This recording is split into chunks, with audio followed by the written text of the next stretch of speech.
Isipin mong magising bukas na mayroong kapayapaan, alam mong ang iyong mga pinansyal na pagsubok ay nasa likod mo na.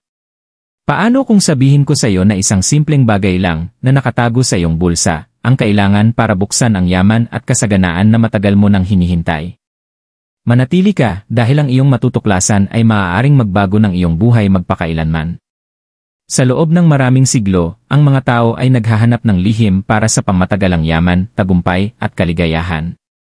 Mula sa mga sinaunang ritual hanggang sa mga modernong manifestasyon, may isang bagay na tumagal sa panahon, ang kapangyarihan ng intensyon. Pero paano kung sabihin ko sa iyo na ang susi sa pagbukas ng lahat ng ito ay nasa isang bagay na kasing simple ng isang bagay na dala-dala mo araw-araw? Tama ka, isang bagay sa iyong bulsa ang maaaring magtaglay ng kapangyarihan upang baguhin ang buong kapalaran mo. Sa video na ito, ipapakita ko sa iyo kung ano ang dapat itago sa iyong bulsa at kung bakit magpapasalamat ka sa akin habang buhay. Maniwala ka, ito ang isang bagay na ayaw mong palampasin. Panimula, ang kapangyarihan ng simpleng bagay na ito. Sa agos ng araw-araw na buhay, madalas nating baliwalain ang mga simpleng bagay na maaaring magdulot ng pinakamalalim na epekto sa ating buhay. Kasama na rito ang maliliit na bagay na kadalasang nakakalimutan o minamaliit, ngunit nagtataglay ng malalim na espiritual na kahulugan. Sa buong kasaysayan at sa iba't ibang kultura, umaasa ang mga tao sa mga bagay na ito, mga talisman, agimat o personal na simbolo, upang magdala ng swerte, proteksyon, at kasaganaan. Sa kulturang Pilipino, matagal na nating pinararangalan ang kahalagahan ng mga banal na bagay. Mula sa agimat hanggang sa anting-anting, ang mga bagay na ito ay ipinasa mula sa henerasyon hanggang henerasyon. Hindi lamang ito pinaniniwala ang nagpoprotekta sa may-ari mula sa kapahamakan, kundi nag-akit din ng magandang kapalaran at tagumpay. Ang paniniwala ay ang mga bagay na ito ay may dalang enerhiya na maaaring positibo o negatibo, depende sa mga aksyon, iniisip at intensyon ng may-ari. Ngunit heto ang pinakakapanapanabik na bahagi, hindi lang ang bagay mismo ang may kapangyarihan. Ang tunay na mahika ay nasa kung paano natin ito ginagamit, kung paano natin ikinakabit ang ating enerhiya sa bagay na ito. Isipin mo ito, tulad ng isang dasal, ang lakas nito ay kasing tindi ng pananampalataya na iyong inilalagay dito, at gayon din, ang isang bagay ay may kapangyarihan na kasing lakas ng paniniwala na ibinubuhos mo rito. Ito ang pangunahing prinsipyo na madalas ay nakakaligtaan, ngunit ito rin ang dahilan kung bakit ang bagay na ito, na ipapakita ko sa iyo, ay may malaking potensyal para sa pagbabago. Makikita mo, hindi ito tungkol sa swerte. Ito ay tungkol sa pagkakahanay. Kapag tayo ay nakahanay sa universo at ang natural na daloy nito, iniimbitahan natin ang kasaganaan sa ating buhay. At kapag dala mo ang bagay na ito sa iyong bulsa, hindi mo lang dala ang isang bagay, dala mo ang isang simbolo ng iyong pagkakahanay sa kasaganaan ng universo. Ang maliit na bagay na ito na araw-araw mong dala ay maaaring maging iyong personal na kasangkapan upang maipamalas ang yaman at kasaganaan na matagal mo nang nais. Ang kapangyarihan ng paniniwala at intensyon. Bilang tao, tayo ay malalim na konektado sa enerhiya sa ating paligid. Bawat iniisip, bawat damdamin, at bawat aksyon ay nagpapalabas ng mga vibration na hindi lang nakakaapekto sa ating sariling enerhiya kundi pati na rin sa mundo sa ating paligid. Ang konsepto ng manifestasyon ay nakasalalay sa ideyang ito, na sa pamamagitan ng pagtutok ng ating mga iniisip at intensyon sa isang tiyak na bagay, maaari natin itong maakit sa ating buhay. Dahil dito, ang paniniwala ay isang mahalagang bahagi ng tagumpay. Kapag naniniwala ka sa isang bagay, kapag tunay mong alam sa iyong puso na ito ay magaganap, inaalin mo ang iyong enerhiya sa bagay na iyon. Ito naman ay nakakaapekto sa iyong mga aksyon at desisyon na nagdadala sa iyo ng mas malapit sa iyong layunin. Isipin mo kung paano nakakaapekto ang paniniwala sa lahat ng aspeto ng iyong buhay. Kapag naniniwala ka sa iyong sariling tagumpay, kumikilos ka upang makamit ito. Tinatangkilik mo ang mga panganib, natututo mula sa iyong mga pagkakamali at lumalago. Ngunit kapag kulang ka sa paniniwala, kapag tinatanong mo ang posibilidad ng iyong tagumpay, hindi mo namamalayan na binabara mo mismo ang mga oportunidad na maaaring magdala sa iyo sa kasaganaan. Ngayon, isipin mo ang bagay na ito. Ang kapangyarihan na taglay nito ay hindi nagmumula sa pisikal na anyo nito, kundi sa paniniwala mo rito. Tulad ng mga taong nananalangin ng walang pag-aalinlangan, ang universo ay tumutugon sa enerhiya na ipinapadala mo. Kapag dala mo ang bagay na ito sa iyong bulsa at naniniwala ka na magdadala ito sa iyo ng kasaganaan, ina-activate mo ang enerhiya nito. Ang universo, sa kanyang bahagi, ay nagsisimula ng mag-alin sa iyong mga hangarin. Ang kwento ni Maria. May isang makapangyarihang kwento na nais kong ibahagi. Maraming taon na ang nakaraan, isang babae na nagngangalang Maria, na nakatira sa Pilipinas, ay dumaan sa pinakamabigat na pagsubok sa kanyang buhay pinansyal. Ang mga bayarin ay dumarami, ang mga utang ay lumalaki, at ang bawat pagsubok na hanapin ang solusyon ay nagiging kabiguan. Isang araw, isang matandang babae sa kanyang komunidad ang nagbigay sa kanya ng isang maliit at simpleng charm, isang charm na ipinasan mula sa mga nakaraang henerasyon. Sinabi ng matanda kay Maria na dalhin ito palagi, ngunit gawin ito ng may bukas na puso, nakatutok sa kung ano ang pinakakailangan niya, kasaganaan at kapayapaan. Dahil sa matinding pangangailangan ng pagbabago, nagpasya si Maria na sundin ang payo. Hindi lang siya basta nagdala ng charm. Inilagay niya ang kanyang intensyon dito araw-araw, ini-visualize ang kanyang buhay na nagbabago, at nararamdaman ang pasasalamat para sa kasaganaan na darating. Pagkalipas ng ilang buwan, si Maria ay nagkaroon ng bagong landas. Dumating ang isang pagkakataon sa negosyo na hindi niya akalain na mangyayari sa kanyang pinakamalupit na pangarap. Dahan-dahan, ang kanyang sitwasyong pinansyal ay bumuti, at sa loob ng isang taon, hindi lamang niya nabayaran ang kanyang mga utang, kundi nakapagtayo pa siya ng matagumpay na negosyo. Bakit ang bagay na ito? Maaaring iniisip mo, bakit ang bagay na ito? Ano ang espesyal dito? Pagkatapos ng lahat, maraming mga agimat, simbolo, at ritual na nangangako ng yaman at tagumpay. Kaya, bakit ang bagay na ito ang kailangan mong dalhin sa iyong bulsa? Hayaan mong ipaliwanag ko. Ang bagay na ito ay hindi isang simpleng bagay, ito ay isang makapangyarihang simbolo, isa na tumagal sa panahon. Ang tunay na espesyal dito ay ang malalim nitong koneksyon sa parehong kulturang Pilipino at universal na enerhiya. Makikita mo, ang bagay na ito ay may dalang enerhiya na tumutugma sa daloy ng kasaganaan, tagumpay at proteksyon. Kung alam mo man o hindi, kumokonekta ito sa mismong enerhiya na nakapaligid sa iyo, pinapalakas ang iyong mga intensyon at binibigyan ang mga ito ng buhay. Sa buong kasaysayan, maraming kultura ang may mga bagay na tulad nito, simpleng mga bagay na may malalim na kahulugan. Sa mga tradisyon ng Pilipino, matagal na nating pinapahalagahan ang mga bagay na kumokonekta sa atin sa lupa at sa espiritual na mundo. Mula sa agimat hanggang sa anting-anting, may palaging paniniwala na ang ilang mga bagay ay maaaring mag-channel ng daloy ng enerhiya mula sa universo papunta sa ating buhay, nagkakaloob ng proteksyon, gabay, at kasaganaan. Ngunit hindi lang ito tungkol sa kasaysayan ng kultura sa likod nito.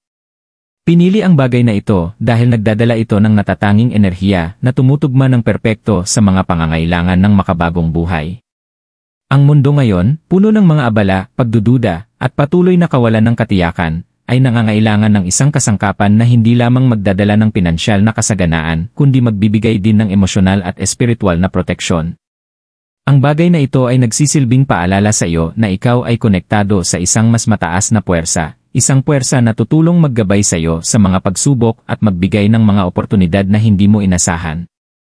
Ang nagpapalakas pa nito ay ang pagiging simple nito. Hindi tulad ng iba pang mga komplikadong ritual na nangangailangan ng iyong oras, enerhiya, o mga espesyal na kalagayan, ang bagay na ito ay hindi nangangailangan ng iba kundi ang iyong tiwala at pananampalataya. Hindi ito tungkol sa mga komplikadong hakbang o nakakapagod na mga ritual, tungkol ito sa pagiging simple ng pagdadala nito ng may intensyon. Sa paggawa nito, inaalin mo ang iyong enerhiya sa enerhiya ng universo, at doon nagsisimula ang mahika. Ano ba talaga ang bagay na ito? Isa itong maliit na token, isang bagay na malamang ay nakita mo o dinala na dati, ngunit hindi mo pa naisip ang tunay na kapangyarihan nito. Ito ay isang barya, isang simpleng barya. Maaaring nagtataka ka kung paano ang isang simpleng bagay ay maaaring magtaglay ng ganoong kalaking kapangyarihan. Ang sagot ay nasa simbolismo nito. Ang barya ay kumakatawan sa daloy ng enerhiya, ang siklo ng pagbibigay at pagtanggap, at pinakamahalaga, ito ay kumakatawan sa kasaganaan. Ang mga barya ay ginamit sa loob ng mga siglo bilang mga simbolo ng yaman, kasaganaan, at swerte sa iba't ibang kultura sa buong mundo. At ang partikular na barya na ito, kung ito man ay isang Filipino balit coin, isang bahay kubo coin, o kahit isang simpleng modernong barya, ay nagdadala ng kakanyahan ng kasaganaan. Kapag dala mo ang barya sa iyong bulsa, hindi ito isang piraso lamang ng metal. Isa itong pisikal na paalala ng iyong koneksyon sa universo at ang walang katapusang potensyal nito. Ang simbolo nito ay ang iyong pagiging bukas sa pagtanggap ng yaman, tagumpay, at mga oportunidad. Kaya naman, kapag nagsimula kang magdala nito, magsisimula mong mapansin ang mga maliliit, ngunit malalim na pagbabago sa iyong buhay. Ang ritual, paano gamitin ang barya? Ngayon na alam mo na kung ano ang bagay at kung bakit ito espesyal, dumako tayo sa praktikal na bahagi, paano mo ito gagamitin. Ang ritual ay simple, ngunit huwag hayaan ang pagiging simple nito na lokohin ka. Ang kapangyarihan nito ay nagmumula sa pagiging consistent at ang intensyon sa likod nito. Ang unang hakbang ay linisin ang barya. Maaari mo itong gawin sa maraming paraan, ngunit isa sa pinakamabisang paraan ay ang paghawak nito sa ilalim ng umaagos na tubig. Habang dumadaloy ang tubig sa barya, i-visualize ang anumang negatibong enerhiya o mga sagabal na nawawala. Ramdamin mong ang barya ay nalilinis, handang magdala ng positibong enerhiya. Pagkatapos, hawakan ang barya sa iyong dominanteng kamay, ito ang kamay na kadalasan mong ginagamit. Pumikit at huminga ng malalim. Ituon ang iyong pansin sa iyong puso at sa kasaganaan na nais mong ipasok sa iyong buhay. Kung ito man ay pinansyal na kasaganaan, pag-ibig, kalusugan, o tagumpay, i-visualize ito ng malinaw. Ramdamin ang mga emosyon na kaugnay ng pagkakaroon ng kasaganaan. Isipin ang kaligayahan ng paggising araw-araw, na alam mong ang lahat ng iyong nais ay nasa iyong kamay. Habang hawak ang barya, sabihin ang sumusunod na affirmation ng malakas o sa iyong isipan. Handa akong tumanggap ng yaman at kasaganaan na inihanda ng universo para sa akin. Ang barya na ito ay kumakatawan sa aking koneksyon sa daloy ng kasaganaan. Nagtitiwala ako sa proseso at tinatanggap ko ang lahat ng mga oportunidad na darating sa aking buhay. Ulitin ang affirmation ng 3 beses, bawat ulit ay mas may paniniwala at tiwala. Ang susi ay tunay na maramdaman ang kapangyarihan ng iyong mga salita at intensyon. Ngayon, ilagay ang barya sa iyong bulsa, wallet, o pitaka, kung saan mo man feel na komportable dalhin ito. Ang mahalaga ay manatili ito sa isang lugar kung saan madalas mo itong maramdaman. Nagsisilbi itong paalala ng iyong intensyon at isang daanan para sa daloy ng kasaganaan papunta sa iyong buhay. Sa buong araw, kapag nakakaramdam ka ng pagdududa o kawalan ng katiyakan, simpleng ipasok ang iyong kamay sa bulsa at hawakan ang barya. Maglaan ng sandali para huminga at alalahanin ang iyong intensyon. Ramdamin ang kapangyarihan ng barya habang pinapaalala sa iyo na ikaw ay nasa tamang landas. Magtiwala na ang universo ay nagtutulungan sa iyo, hindi laban sa iyo. Sa pagtatapos ng bawat araw, kunin ang barya bago matulog. Hawakan ito sa iyong mga kamay at ulitin ang affirmation. Ramdamin ang pasasalamat para sa kasaganaan na darating na sa iyo. Tandaan, ang pasasalamat ang susi sa pag-manifest ng higit pang bagay na nais mo. Habang pinapractice mo ang ritual na ito, lalakas pa ang kapangyarihan nito. Sa paglipas ng panahon, magsisimula mong mapansin ang mga maliliit na pagbabago sa iyong buhay. Marahil ay makakatanggap ka ng mga hindi inaasahang oportunidad, kita, o isang mas malalim na pakiramdam ng inner peace. Mga kwento ng tagumpay sa tunay na buhay. Walang makapagpapatibay sa paniniwala sa isang practice tulad ng mga halimbawa mula sa tunay na buhay. Sa paglipas ng mga taon, maraming tao ang tumangkilik sa ritual ng barya at nakaranas ng mga pagbabagong hindi malilimutan sa kanilang buhay. Ang mga kwentong ito ng tagumpay ay nagsisilbing makapangyarihang paalala kung paano tumutugon ang universo kapag ikaw ay nakahanay sa enerhiya ng may intensyon at paniniwala. Isama na ang kwento ni Jessa, isang babae mula sa Manila na matagal nang nahihirapan sa pagkita ng sapat upang matustusan ang pangangailangan ng kanyang pamilya. Sa dami ng mga bayarin at mga responsibilidad, pakiramdam niya ay siya ay nakulong sa isang walang katapusang siklo ng stress. Isang araw, narinig niya ang tungkol sa kapangyarihan ng ritual ng barya at nagpasya siyang subukan ito. Hindi inaasahan ni Jessa ang isang himala, gusto lamang niyang makaramdam ng kontrol sa kanyang kalagayan. Sundin ni Jessa ang mga tagubilin ng tapat, nilinis ang barya, hinawakan ito ng may intensyon, at dinala ito araw-araw. Sa loob ng ilang linggo, walang kakaibang nangyari. Ngunit hindi nawalan ng pananampalataya si Jessa. Patuloy siyang nagsagawa ng ritual ng may hindi matitinag na konsistensya, nakatuon sa paniniwalang ang kasaganaan ay papalapit na. Isang araw, habang siya ay nagsasagawa ng kanyang karaniwang gawain, nakatanggap si Jessa ng tawag mula sa isang matagal ng kaibigan na nagsimula ng isang maliit na negosyo.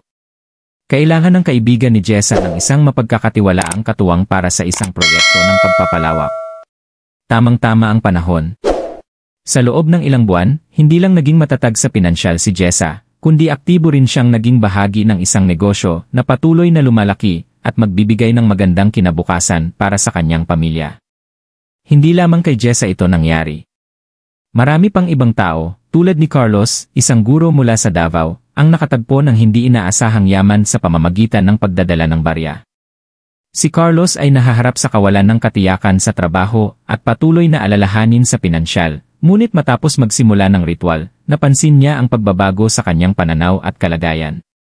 Nakakita siya ng mga bagong daan para sa kita, at higit sa lahat, nagsimula siyang makaramdam ng malalim na kapayapaan at seguridad sa sarili. Ang mga kwentong ito ay hindi lamang mga coincidences. Ipinapakita nila ang kapangyarihan ng pananampalataya, intensyon, at ang kosmikong daloy na maaaring mabuksan kapag ikaw ay may paniniwala. Ang barya ay isang kasangkapan lamang, isang simbolo na nagpapalakas ng iyong enerhiya at intensyon, at tumutulong sa iyong i-manifest ang buhay na iyong ninanais. Ano ang maaaring mangyari pagkatapos mong simulan ang ritual? Kapag nagsimula ka ng dalhin ang barya at magsagawa ng ritual ng patuloy, makikita mo ang mga unti-unting pagbabago. Maaaring hindi ito maging isang overnight na transformasyon, ngunit sa pasensya at pagtitiwala sa proseso, makikita mong magbabago ng paunti-unti. Ang unang pagbabago na maaaring maranasan ay ang pag-shift ng iyong mindset. Magsisimula mong mapansin na ang iyong mga iniisip ay nagiging mas alin sa kasaganaan. Imbes na mag-focus sa kakulangan o takot, magsisimula mong itaguyod ang enerhiya ng pasasalamat at posibilidad. Ang shift na ito sa mindset ay isa sa pinakamahalagang aspeto ng ritual. Binubuksan ka nito upang tumanggap ng mga oportunidad, yaman, at kasaganaan. Susunod, maaari mong mapansin na dumarami ang mga oportunidad na dumadating sa iyo. Ang mga oportunidad na ito ay maaaring hindi palaging halata sa una, ngunit sa iyong mas mataas na kamalayan, magsisimula mong makita ang mga pintuan na bukas kung saan dati ay mga pader lang. Kung ito man ay isang alok sa trabaho, pagkakataon sa negosyo, o hindi inaasahang suporta pinansyal, ang universo ay gumagana sa mahiwagang paraan kapag ikaw ay nakahanay sa daloy nito. Sa wakas, maraming tao ang nagulat ng mas malalim na pakiramdam ng kapayapaan at kumpiyansa. Kapag dala mo ang barya, pinapaalala nito sa iyo na ikaw ay sinusuportahan ng universo. Ang reassurance na ito ay makakatulong sa iyong pagharap sa mga pagsubok ng may mas kalmadong pananaw, na alam mong ang mga bagay ay nagpapatuloy ayon sa plano. Tandaan, ang paglalakbay ay hindi tungkol sa mga agarang resulta, ito ay tungkol sa pagkakahanay sa kasaganaan na palaging naroroon, naghihintay para sa iyo upang kunin ito. Pangwakas na salita ng pagpapalakas. Ang universo ay palaging gumagana para sa iyong kabutihan, ngunit kailangan mo itong pag-ugnayin sa daloy nito. Ang ritual ng barya ay isang simple, ngunit makapangyarihang kasangkapan upang matulungan kang gawin ito. Hindi ito nangangailangan ng mamahaling resources, komplikadong hakbang, o kahit na partikular na kasanayan, kailangan lamang ng pananampalataya, intensyon, at ang kahandaang magtiwala sa proseso. Habang dala mo ang barya, alamin na hindi ka lang basta may hawak na simpleng bagay. Hawak mo ang isang simbolo ng iyong koneksyon sa kasaganaan, isang paalala na ang yaman ay paparating na. Hindi ito palaging darating sa paraang inaasahan mo, ngunit may paraan ang universo upang ibigay ang mga bagay na kailangan mo sa tamang panahon. Maniwala ka sa kapangyarihan ng practice na ito. Alam mo na habang tutok ka sa iyong mga layunin at malinaw ang iyong mga intensyon, gabay ka ng universo patungo sa mga oportunidad at tagumpay na iyong ninanais.